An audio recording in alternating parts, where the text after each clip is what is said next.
ನಮಸ್ಕಾರ. ಎಲ್ಲ ಕೆಸಿಇಟಿ ವಿದ್ಯಾರ್ಥಿಗಳು ಮತ್ತು ಪೋಷಕರಿಗೆ ಕರ್ನಾಟಕ ಪರೀಕ್ಷಾ ಪ್ರಾಧಿಕಾರದ ವತಿಯಿಂದ ಮುಂದೆ ಏನು ತಾವು ತಯಾರಿ ಮಾಡಬೇಕು ಕೌನ್ಸಿಲಿಂಗ್ ಯಾವ ರೀತಿ ಇರುತ್ತೆ, ಎಷ್ಟು ಸೀಟ್ ಇರುತ್ತೆ, ಏನು ಅನ್ನುವಂಥದ್ದು ಸಾಕಷ್ಟು ಪೋಷಕರಿಗೆ ಗೊಂದಲ ಇರುತ್ತೆ. ಈ ಕುರಿತು ಪ್ರಾಧಿಕಾರದ ವತಿಯಿಂದ ತಮಗೆ ನಾನು ಏನು ಹೇಳಲಿಕ್ಕೆ ಇಚ್ಛೆ ಪಡ್ತೀನಿ ಅಂತಂದ್ರೆ, ತಮ್ಗೆಲ್ಲ ಗೊತ್ತಿರುವಂತೆ ಇಂಜಿನಿಯರಿಂಗ್ ಕಾಲೇಜುಗಳಿಗೆ ಸಂಬಂಧಪಟ್ಟಂತೆ ಪರ್ಮಿಷನ್ ಕೊಡುವಂತದ್ದು AICTE ಅವರು ಪರ್ಮಿಷನ್ ಕೊಡ್ತಾರೆ. ಎಷ್ಟು ಸೀಟ್ಗಳನ್ನ ತಾವು ಈ ವರ್ಷ ಅಡ್ಮಿಷನ್ ಮಾಡ್ಕೊಳ್ಬೇಕು ಅಂತ ಹೇಳಿ. ಸಾಕಷ್ಟು ಪೋಷಕರು ಈಗಾಗಲೇ ಸಾಕಷ್ಟು ಕಾಲೇಜಿಗೆ ಓಡಾಡ್ಲಿಕ್ಕೆ ಶುರು ಮಾಡ್ಬಿಟ್ಟಿದ್ದಾರೆ. ಸಾಕಷ್ಟು ತಮ್ಗೆ ಬೇರೆ ಬೇರೆಯವರಿಂದ ಫೋನು ಬರ್ಲಿಕ್ಕೆ ಶುರುವಾಗಿದೆ, ಬನ್ನಿ ಅಡ್ಮಿಷನ್ ಆಗಿ ಗೊಂದಲದಲ್ಲಿ ಇದ್ದೀರಾ. ಅವ್ರು ಕರಿತಾ ಇದಾರೆ, ಹೋಗ್ಬೇಕಾ, ಅಡ್ಮಿಷನ್ ಆಗ್ಬೇಕಾ, ಸರ್ಕಾರಿ ಸೀಟ್ ಯಾವಾಗ ಸಿಗುತ್ತೆ ಏನು ಅಂತ. ಎಷ್ಟೋ ಪೋಷಕರಿಗೆ ವಿದ್ಯಾರ್ಥಿಗಳಿಗೆ ಇಂಜಿನಿಯರಿಂಗ್ ಕಾಲೇಜುಗಳಲ್ಲಿ ಎಷ್ಟು ಸೀಟ್ ಇರುತ್ತೆ, ಆ ಸೀಟು ಯಾವ ರೀತಿ ಹಂಚಿಕೆ ಆಗುತ್ತೆ, ತಮ್ಮ ಮಗುವಿಗೆ ಸೀಟು ಸಿಗುತ್ತಾ ಸಿಗಲ್ವಾ, ಈ ಎಲ್ಲ ಗೊಂದಲದಲ್ಲಿ ತಾವಿದ್ದೀರಾ. ದಯಮಾಡಿ ತಾವು ಹೋಗಿ ಯಾವುದೋ ಒಂದು ಅನಿವಾರ್ಯವಾಗಿ ಒಂದು ಕಾಲೇಜಿಗೆ ಸೇರಿಸುವಂತಹ ದುಡುಕು ನಿರ್ಧಾರವನ್ನ ತೆಗೆದುಕೊಳ್ಳಬೇಡಿ.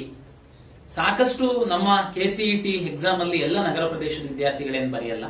ಕರ್ನಾಟಕ ರಾಜ್ಯದ ಗ್ರಾಮೀಣ ಪ್ರದೇಶದ ಪ್ರತಿಭಾವಂತ ವಿದ್ಯಾರ್ಥಿಗಳು ಸಹ ತಾವು KCET ಬರೆದಿದ್ದೀರಾ. ಸಾಕಷ್ಟು ಒಳ್ಳೆ ರ್ಯಾಂಕ್ ಅನ್ನ ಸಹ ತೆಗೆದುಕೊಂಡಿದ್ದೀರಾ. ನಾನು ನಿಮಗೆ ಉದಾಹರಣೆ ಸಹಿತ ಯಾವ ರೀತಿ ನಾವು ಕೌನ್ಸಿಲಿಂಗ್ ಅನ್ನ ಮಾಡ್ತೀವಿ, ಬೇಸಿಕ್ ಇನ್ಫಾರ್ಮೇಶನ್ ಅನ್ನ ನಿಮಗೆ ನಾನು ಕೊಡ್ಲಿಕ್ಕೆ ಇಚ್ಛೆ ಪಡ್ತೀನಿ. ಕೌನ್ಸಿಲಿಂಗ್ ಯಾವ ರೀತಿ ಆಗುತ್ತೆ, ಯಾವ ರೀತಿ ಆಪ್ಷನ್ ಎಂಟ್ರಿ ಮಾಡೋದು, ಅದೆಲ್ಲ ಮುಂದಿನ ದಿನಗಳಲ್ಲಿ ಹೇಳೋಣ. ಸದ್ಯಕ್ಕೆ ತಮ್ಗೆಲ್ಲ ಗೊತ್ತಿದೆ, ಕರ್ನಾಟಕ ರಾಜ್ಯದಲ್ಲಿ ಎಲ್ಲಾ ವೃತ್ತಿಪರ ಕೋರ್ಸ್ಗಳಿಗೆ ನಾವು ಒಮ್ಮೆಗೆನೆ ಸೀಟ್ ಹಂಚಿಕೆಯನ್ನ ಮಾಡ್ತೀವಿ. Medical, dental, Ayush, engineering, farm sciences ಅಲ್ಲಿ veterinary, agriculture, horticulture, forestry, nursing, D pharm, ಇದೆಲ್ಲದಕ್ಕೂ ಮಾಡ್ತೀವಿ. ತಮ್ಗೆ ಗೊತ್ತಿದೆ, ಅದೆಲ್ಲದಕ್ಕೂ ರ್ಯಾಂಕ್ ಕೊಡ್ತೀವಿ. ಬಟ್ ಆದ್ರೆ ನೀಟ್ ಎಕ್ಸಾಮ್ ರ್ಯಾಂಕಿನ ಆಧಾರದಲ್ಲಿ ನಾವು ಮೆಡಿಕಲ್, ಡೆಂಟಲ್, ಆಯುಷ್ಗೆ ಸೀಟ್ ಹಂಚಿಕೆ ಮಾಡುವಂತದ್ದು ತಮ್ಗೆಲ್ಲ ಗೊತ್ತಿದೆ.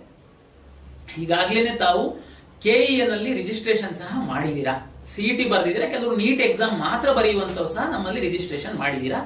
ನೀಟ್ ಎಕ್ಸಾಮ್ ಸಹ ಆಗಿದೆ.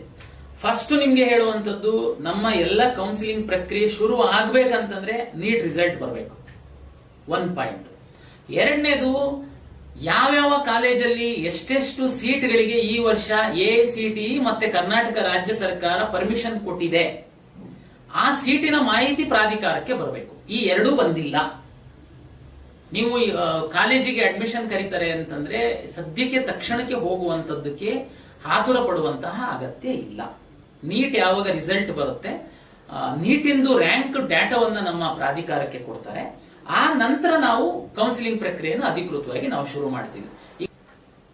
ಈಗ ನಾನು ಬಹುಮುಖ್ಯವಾಗಿ ಇವತ್ತು ಇಂಜಿನಿಯರಿಂಗ್ ಕಾಲೇಜ್ ಸೀಟ್ ಹಂಚಿಕೆ ಬಗ್ಗೆ, ನೀವು ಯಾರು ಪ್ರೈವೇಟ್ ಕಾಲೇಜುಗಳಿಗೆ ತಕ್ಷಣ ಹೋಗಿ ಒಳ್ಳೊಳ್ಳೆ ರ್ಯಾಂಕ್ ಇತ್ತು ಅಂತಂದ್ರೂ ಅಡ್ಮಿಷನ್ ಆಗುವಂತದ್ದು, ಗೊಂದಲಕ್ಕೊಳಗಾಗುವಂತದ್ದು, ಸೀಟ್ ನಾಳೆ ಸಿಕ್ಬಿಡುತ್ತೋ ಸಿಗಲ್ವೋ ಅನ್ನುವಂಥದ್ದು, ಇಂಥದಕ್ಕೆ ಒಂದು ತೆರೆ ಎಳೆಯುವಂತಹ ಪ್ರಯತ್ನ ಮಾಡ್ತೀನಿ.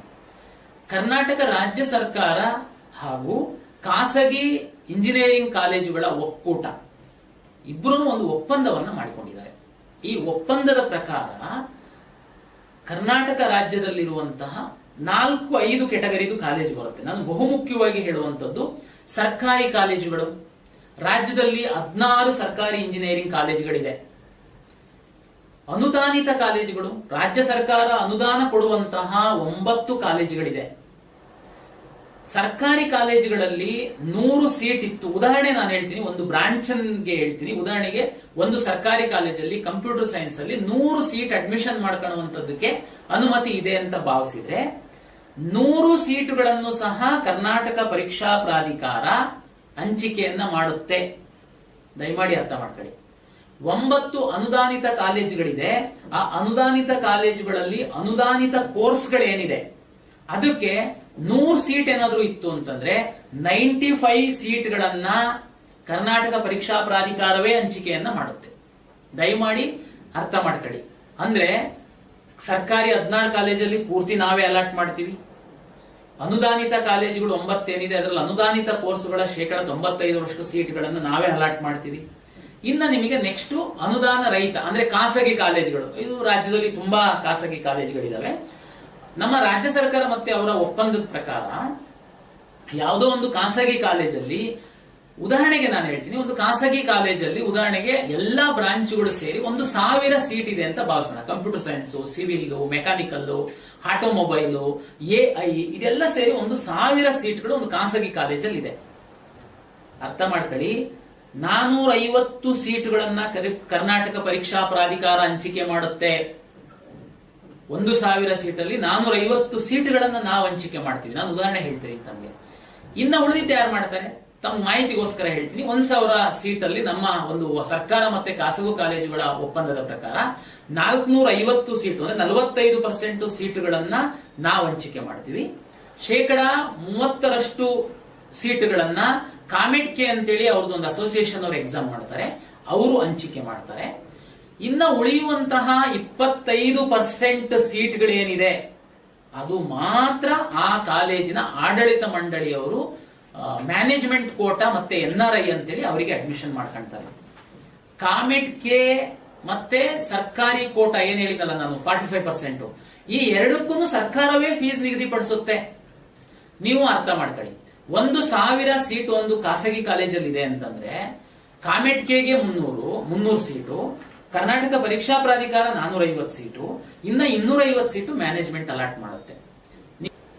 ಪ್ರಾಧಿಕಾರ ಕೌನ್ಸಿಲಿಂಗ್ ಮಾಡೋ ತನಕ ದಯಮಾಡಿ ವೆಯ್ಟ್ ಮಾಡಿ. ಫೀಸ್ ಬಗ್ಗೆ ಬರೋದಾದ್ರೆ ಕಾಮೆಟ್ ಕೆಗೆ ಮತ್ತೆ ಸರ್ಕಾರಿಗೆ ಏನಿದೆ ಅದು ರಾಜ್ಯ ಸರ್ಕಾರವೇ ನಿಗದಿಪಡಿಸುತ್ತೆ. ನಾವು ಇಬ್ರು ಒಪ್ಪಿ ನಿಗದಿಪಡಿಸುವಂತದ್ದು ತಾವು ನೋಡ್ಬೋದು ನಮ್ಮ ವೆಬ್ಸೈಟ್ ಅಲ್ಲಿ. ಅದು ಕಳೆದ ವರ್ಷ ಏನಿತ್ತು ಅದಕ್ಕೆ 7.5% ಜಾಸ್ತಿ ನಾವು ಫೀಸ್ ಅನ್ನ ನಿಗದಿಪಡಿಸಿದೀವಿ. ಮತ್ತೆ ಇನ್ಯಾವ್ದು ಕಾಲೇಜ್ ಉಳಿತು ರಾಜ್ಯದಲ್ಲಿ?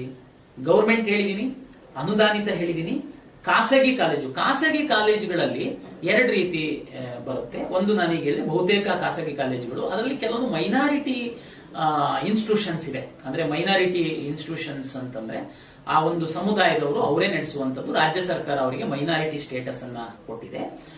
ಅಂತಹ ಕಾಲೇಜುಗಳಲ್ಲಿ ಕರ್ನಾಟಕ ಪರೀಕ್ಷಾ ಪ್ರಾಧಿಕಾರ 40% ಸೀಟ್ಗಳನ್ನ ಹಂಚಿಕೆ ಮಾಡುತ್ತೆ. ಈಗ ಅಲ್ಲಿ ನಾನು ಹೇಳಿದೆ ಪ್ಯೂರ್ ಖಾಸಗಿ ಕಾಲೇಜ್ ಇದೆ, ಅದು ಮೈನಾರಿಟಿ ಸ್ಟೇಟಸ್ ಇಲ್ಲ ಅಂತಂದ್ರೆ 1,000 ಅವ್ರ ಕಾಲೇಜಿಗೆ AICT ಪರ್ಮಿಷನ್ ಕೊಟ್ಟಿದೆ ಅಂತಂದ್ರೆ 450 ಸೀಟನ್ನ ನಾವು ಹಂಚಿಕೆ ಮಾಡ್ತೀವಿ. ಅದೇ ಮೈನಾರಿಟಿ ಇನ್ಸ್ಟಿಟ್ಯೂಷನ್ಸ್ ಬಂತು ಅಂತಂದ್ರೆ ಅಲ್ಲಿ 1,000 ಸೀಟ್ಗಳಿದೆ ಅಂತಂದ್ರೆ ಕರ್ನಾಟಕ ಪರೀಕ್ಷಾ ಪ್ರಾಧಿಕಾರ ರ್ಯಾಂಕ್ ಆಧರಿಸಿ 400 ಸೀಟ್ಗಳನ್ನ ಹಂಚಿಕೆಯನ್ನ ಮಾಡುತ್ತೆ.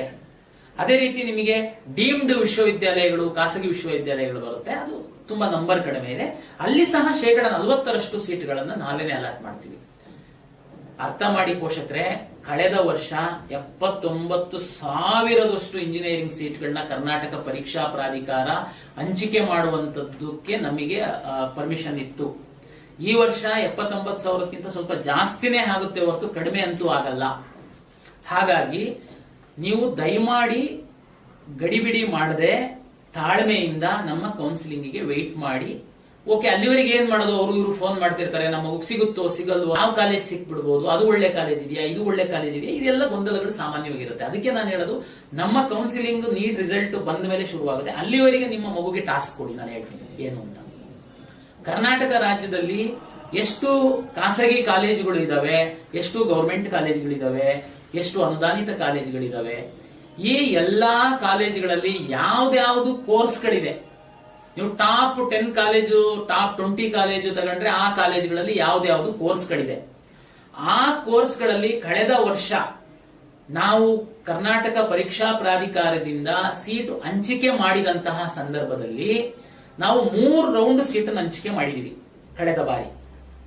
ಪ್ರತಿ ಬಾರಿ ಯಾವ ರ್ಯಾಂಕಿಗೆ ಯಾವ ಕಾಲೇಜಲ್ಲಿ ಕಟ್ ಆಫ್ ಆಗಿದೆ. ಉದಾಹರಣೆಗೆ ನಿಮ್ಮ ಮಗುದು 25,000 ರ್ಯಾಂಕ್ ಇದೆ, ನಿಮ್ಗೆ ಊರಲ್ಲೇನೆ ಇಂಜಿನಿಯರಿಂಗ್ ಮಾಡಬೇಕು ಅಂತಿದೆ, ನಿಮ್ಮ ಜಿಲ್ಲೆನಲ್ಲಿರುವಂತಹ 3 ಕಾಲೇಜ್ ಇದೆ, ಅದರಲ್ಲಿ ಯಾವುದೋ ಒಂದು ಕಂಪ್ಯೂಟರ್ ಸೈನ್ಸ್ ಬ್ರಾಂಚ್ ಅಲ್ಲಿ ನೀವು ಇಂಜಿನಿಯರಿಂಗ್ ಮಾಡಿಸಬೇಕು ಅಂತ ನಿಮ್ಮ ಆಸೆ ಇದೆ. ಸಿಂಪಲ್, ನೀವು ಕರ್ನಾಟಕ ಪರೀಕ್ಷಾ ಪ್ರಾಧಿಕಾರದ ವೆಬ್ಸೈಟ್ಗೆ ಹೋಗಿ, ನಮ್ಮ ವೆಬ್ಸೈಟ್ ಅಲ್ಲಿ ಪ್ರವೇಶ ಅಂತೇಳಿ ಕಳೆದ ವರ್ಷದ ಪ್ರವೇಶದ ಮಾಹಿತಿ ಇದು ಐಕಾನ್ ಮೇಲೆ ಕ್ಲಿಕ್ ಮಾಡಿ. ಕಳೆದ ವರ್ಷ ನಾವು ಪ್ರತಿ ರೌಂಡ್ ಅಲ್ಲಿ ಸೀಟ್ ಹಂಚಿಕೆ ಮಾಡಿರುವಂತಹ ಮಾಹಿತಿ, ಕಾಲೇಜ್ ವಾರು, ಬ್ರಾಂಚ್ ವಾರು ಕಟ್ ಆಫ್ ರ್ಯಾಂಕ್ ಇದೆ. ದಯಮಾಡಿ ನಿಮ್ಮ ಮಗುಗೆ ಟಾಸ್ಕ್ ಕೊಡಿ ಸ್ಟಡಿ ಮಾಡೋದಕ್ಕೆ. ಸುಮ್ನೆ ಅವ್ರು ಹೇಳಿದ್ರು ಇವ್ರು ಹೇಳಿದ್ರು, ಯಾವ್ದೋ ಯೂಟ್ಯೂಬ್ ಚಾನಲ್ ಹೇಳಿದ್ರು, ಇಷ್ಟು ನಿಂತು ಬಿಡುತ್ತೆ ಅಷ್ಟು ನಿಂತು ಬಿಡುತ್ತೆ. ಯಾಕೆ? ನಿಮ್ಮ ಮಗು PUC ಪಾಸ್ ಮಾಡಿದೆ, CET ಎಕ್ಸಾಮ್ ಬರೆದು ಒಳ್ಳೆ ರ್ಯಾಂಕ್ ತಗೊಂಡಿದೆ, ಅಷ್ಟು ಮಾಡಬಹುದು. ಪ್ರತಿ ದಿವಸ ಇನ್ಸ್ಟಾಗ್ರಾಮು, ವಾಟ್ಸಪ್, ಫೇಸ್ಬುಕ್ ಅಲ್ಲಿ ಟೈಮು ಕಳೆಯೋದಕ್ಕಿಂತ ನೀಟ್ ರಿಸಲ್ಟ್ ಬಂದು ನಮ್ ಕೌನ್ಸಿಲಿಂಗ್ ಶುರುವಾಗ ತನಕ ಸ್ಟಡಿ ಮಾಡೋದಕ್ಕೆ ಟಾಸ್ಕ್ ಕೊಡಿ. ಸ್ಟಡಿ ಮಾಡುವಂತದಕ್ಕೆ ನೀವು ಯಾವ್ದು ಕಾಲೇಜಿಗೆ ಹೋಗ್ಬೇಕಾಗಿಲ್ಲ. ನಾನು ಹೇಳ್ತಾ ಇದ್ದೀನಿ, ಕರ್ನಾಟಕ ಪರೀಕ್ಷಾ ಪ್ರಾಧಿಕಾರದ ವೆಬ್ಸೈಟ್ ಅಲ್ಲಿ ನಿಮಗೆ ಸಂಪೂರ್ಣ ಮಾಹಿತಿ ಸಿಗುತ್ತೆ. ನಿಮಗೆ ಈಗ್ಲೇನೆ ಗೊತ್ತಾಗ್ಬಿಡುತ್ತೆ ನಿಮ್ ಯಾವ ಕಾಲೇಜಲ್ಲಿ ಸಿಕ್ಬೋದು. ಅಲ್ಲ ಸರ್, ಕಳೆದ ವರ್ಷ ಕಟ್ ಆಫ್ ಆಗಿರೋದು ಈ ವರ್ಷ ಅಷ್ಟೇ ಕಟ್ ಆಫ್ ಆಗುತ್ತೆ ಅಂತ ಏನ್ ಗ್ಯಾರಂಟಿ ಸರ್? ಅರ್ಥ ಮಾಡ್ಕೊಳ್ಳಿ, ಇದು ಒಂದು ಅಂದಾಜಲ್ಲಿ ಹೇಳುವಂತದ್ದು. 90% ಸ್ವಲ್ಪ ಹಾಸ್ಪಾಸ್ ಇರುತ್ತೆ. ಕಳೆದ ವರ್ಷಕ್ಕಿಂತ ಈ ವರ್ಷ ಸೀಟ್ಗಳು ಜಾಸ್ತಿನೇ ಆಗಿದೆ. ಮತ್ತೆ ತುಂಬಾ ಕಾಲೇಜುಗಳಲ್ಲಿ, ಸುಮಾರು 100ಕ್ಕಿಂತನೂ ಹೆಚ್ಚು ಕಾಲೇಜುಗಳಲ್ಲಿ ಸೀಟ್ ಅನ್ನ ವಿಶೇಷವಾಗಿ ಬಹುಬೇಡಿಕೆಯ ಸೀಟ್ಗಳೇನು ಹೇಳ್ತೀವಿ ನಾವು, computer science, AI, cyber security, ಇಂಥದ್ರಲ್ಲಿ ಇಂಟೇಕ್ ಜಾಸ್ತಿ ಮಾಡಿದ್ದಾರೆ. ಅಂದ್ರೆ ಹೋದ ವರ್ಷ 100 ಇತ್ತು ಅಂತಂದ್ರೆ ಈ ವರ್ಷ ಒಂದು 120 ಇನ್ಕ್ರೀಸ್ ಮಾಡುವಂತದ್ದು ಇಂಥದ್ದೆಲ್ಲ ಮಾಡಿದ್ದಾರೆ. ಹಾಗಾಗಿ ಕಟ್ ಆಫ್ ಬಹುತೇಕ ಸ್ವಲ್ಪ ಆ ಕಡೆ ಈ ಕಡೆನೆ ಇರುತ್ತೆ. ನಿಮಗೊಂದು ಫೇರ್ ಐಡಿಯಾ ಬರುತ್ತೆ. ನೀವಿದ್ ಯಾವುದೂ ಸ್ಟಡಿ ಮಾಡದೆ ಸುಮ್ನೆ ಯಾರೋ ನಿಮ್ದು ನಂಬರ್ ತಗೊಂಡು ಫೋನ್ ಮಾಡ್ತಾರೆ, ಅವರಿಗೆ ನಿಮ್ದು ಎಲ್ಲಾ ಅಸ್ತ್ರ ಕೊಟ್ಬಿಟ್ಟು ಅವ್ರು ಹೇಳಿರೋಷ್ಟು ದುಡ್ಡು ಕೊಡೋದು, ಅಲ್ಲಿ ಹೋಗಿ ಸುಮ್ನೆ ಅಡ್ಮಿಷನ್ ಆಗೋದು, ಆಮೇಲೆ ಕರ್ನಾಟಕ ಪರೀಕ್ಷಾ ಪ್ರಾಧಿಕಾರದವ್ರು ಸೀಟ್ ಹಂಚಿಕೆ ಮಾಡಿದಾಗ ನಿಮಗೆ ಮಾರ್ಕ್ಸ್ಗೆ ಅದೇ ಕಾಲೇಜಲ್ಲಿ ಸರ್ಕಾರಿ ಸೀಟ್ ಸಹ ಸಿಗೋ ಸಾಧ್ಯತೆ ಇರುತ್ತೆ, ಕಡಿಮೆ ಫೀಸಿನ ಸೀಟ್ ಸಿಗೋ ಸಾಧ್ಯತೆ ಇರುತ್ತೆ. ಅದಕ್ಕೆ ಆಮೇಲೆ ಎಲ್ಲಾ ಖಾಲಿ ಆಗ್ಬಿಡುತ್ತೆ ಸೀಟು. ಬೇಗ ಹೋಗಿ ನೀವು ಅಡ್ಮಿಷನ್ ಮಾಡುವಂತದ್ದು ಏನಿದೆ, ಫಸ್ಟ್ ಸ್ಟಡಿ ಮಾಡಿ. ಇಲ್ಲ ಯಾವುದು ಲಾಸ್ಟ್ ಇಯರ್ 3 ರೌಂಡ್ ಅಲ್ಲಿ ಯಾವುದೇ ಇಂಜಿನಿಯರಿಂಗ್ ಕಾಲೇಜಲ್ಲಿ ಸೀಟ್ ಸಿಕ್ಕಿಲ್ಲ, ಓಕೆ, ನೀವು ನಿರ್ಧಾರ ಮಾಡಿ ಇಂಜಿನಿಯರಿಂಗೇ ಮಾಡಬೇಕು, ಓಕೆ, ಅವಾಗ ಹೋಗಿ ನೀವು ಮ್ಯಾನೇಜ್ಮೆಂಟ್ಗೆ ಮತ್ತೆಲ್ಲ ಅಡ್ಮಿಷನ್ ಮಾಡಿಸ್ತೀರಾ ಅಥವಾ ಮಾಡಿಸೋದಕ್ಕೆ ಫ್ರೀ ಇದ್ದೀರಾ. ಬಟ್ ಸ್ಟಡಿ ಮಾಡಿ ತೀರ್ಮಾನ ಮಾಡಿ ಅಂತನ್ನುವಂಥದ್ದು ನನ್ನ ಒಂದು ವಿನಂತಿ. ಅದೇ ರೀತಿ ನೀವು ನಾನು ನೆಕ್ಸ್ಟ್ ವಿಡಿಯೋದಲ್ಲಿ ನಾನು ಈ ಮೆಡಿಕಲ್, ಡೆಂಟಲ್, ಆಯುಷ್ ಮತ್ತೆ ಬೇರೆ ಕೋರ್ಸ್ಗಳನ್ನ ಹೇಳ್ತೀನಿ. ಯಾಕೆಂದ್ರೆ ಬಹುತೇಕ ವಿದ್ಯಾರ್ಥಿಗಳು ನಮ್ಮ CET ನಲ್ಲಿ ಇರುವಂತವರು, ಹೆಚ್ಚಿನ ವಿದ್ಯಾರ್ಥಿಗಳು ಇಂಜಿನಿಯರಿಂಗ್ ಆಸ್ಪಿರೆಂಟ್ಸ್ ಇದ್ದಾರೆ. ಹಾಗಾಗಿ ನಾನು ಇಂಜಿನಿಯರಿಂಗಿಗೆ ಸಂಬಂಧಪಟ್ಟಂತೆ ನಾನು ಈ ವಿಡಿಯೋದಲ್ಲಿ ಎಕ್ಸ್ಪ್ಲೈನ್ ಮಾಡಿದ್ದೀನಿ. ಅಂತಿಮವಾಗಿ ಪೋಷಕರಿಗೆ ವಿನಂತಿ, ಕರ್ನಾಟಕ ಪರೀಕ್ಷಾ ಪ್ರಾಧಿಕಾರ ಟೈಮ್ ಟು ಟೈಮ್ ನಿಮಗೆ ಮಾಹಿತಿಯನ್ನ ಅಪ್ಡೇಟ್ ಮಾಡಲಿಕ್ಕೆ ನಾವೇನೆ ಒಂದು ಯೂಟ್ಯೂಬ್ ಚಾನಲ್ ಅನ್ನ ಶುರು ಮಾಡಿದೀವಿ. ನಾನ್ ನಿಮಗೆ ಎಕ್ಸ್ಪ್ಲೈನ್ ಮಾಡ್ತೀನಿ ಅಥವಾ ನಮ್ಮ ಇತರೆ ಸಿಬ್ಬಂದಿಗಳು ಅಧಿಕೃತ ಮಾಹಿತಿಯನ್ನ ನಿಮಗೆ ಕೊಡ್ತಾ ಹೋಗ್ತೀವಿ. ದಯಮಾಡಿ ಕರ್ನಾಟಕ ಪರೀಕ್ಷಾ ಪ್ರಾಧಿಕಾರದ ಯೂಟ್ಯೂಬ್ ಚಾನಲ್ ಅನ್ನ ತಾವು ಫಾಲೋ ಮಾಡಿ. ಇಂಜಿನಿಯರಿಂಗಿಗೆ ಸೇರಿಸುವಂತಹ ಪೋಷಕರಿಗೆ ನಾನು ಈಗೇನು ಹೇಳಿದ್ದೀನಿ ಅದನ್ನ ಸ್ವಲ್ಪ ತಾವು ಮುಂದಿನ ಒಂದು ವಾರ